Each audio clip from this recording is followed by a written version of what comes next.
असं केदारनाथ तुम्ही याआधी कधीच पाहिलं नसेल.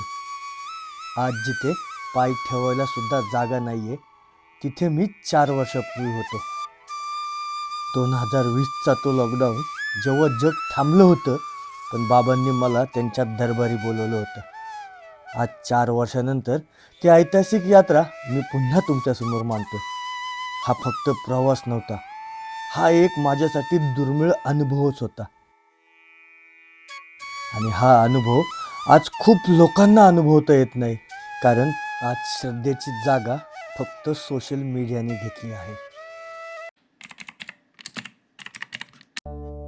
पुण्यातून सुरू झालेला हा प्रवास अखेर केदारनाथच्या मुख्य तळ असलेल्या गौरीकुंड या ठिकाणी येऊन थांबला.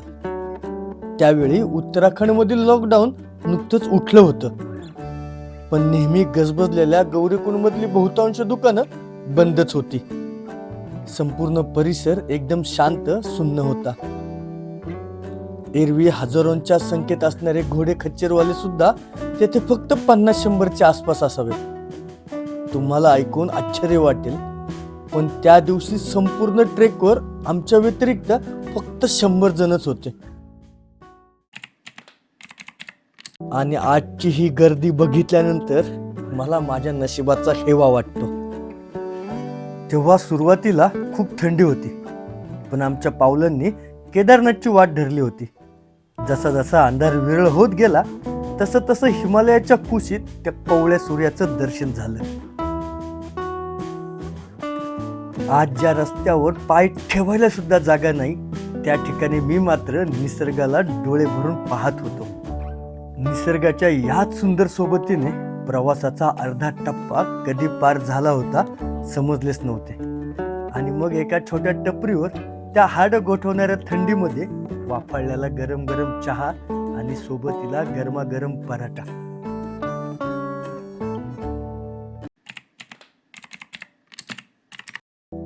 मित्रांनो, हे बघा, हाच तो भीमबलीचा लोखंडी पूल.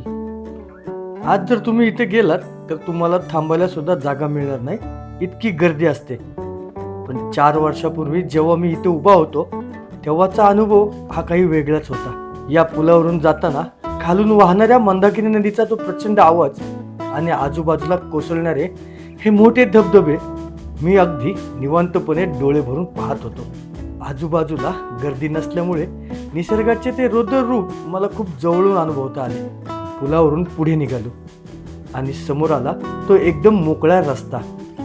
आज जिथं माणसांची आणि घोड्यांची झुंबड उडलेली असते, तिथे तेव्हा दूरवर कोणीही दिसत नव्हतं. समोर फक्त अथांग पसरलेला हिमालय आणि पायवाटेवर असलेली ती शांतता होती.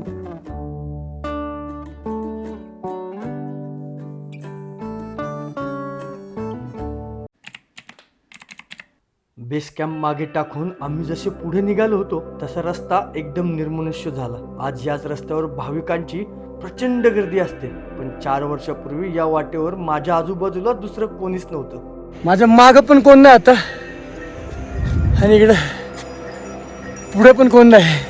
तेवढ्यात अचानक हिमालयाने आपले रूप बदलले.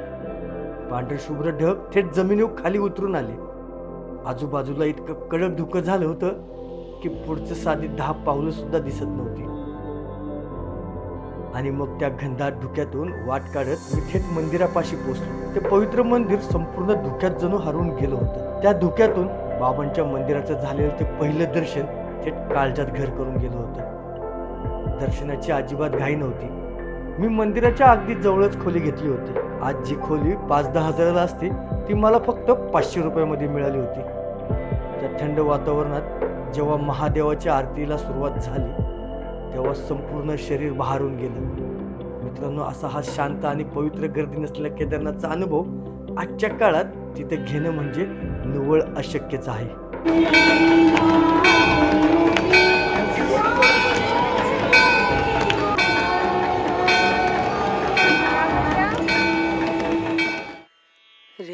आणि दुसऱ्या दिवशी सकाळी जेव्हा धुकं साफ झालं, समोरचा तो नजराना पाहून माझे डोळेच भरून आले.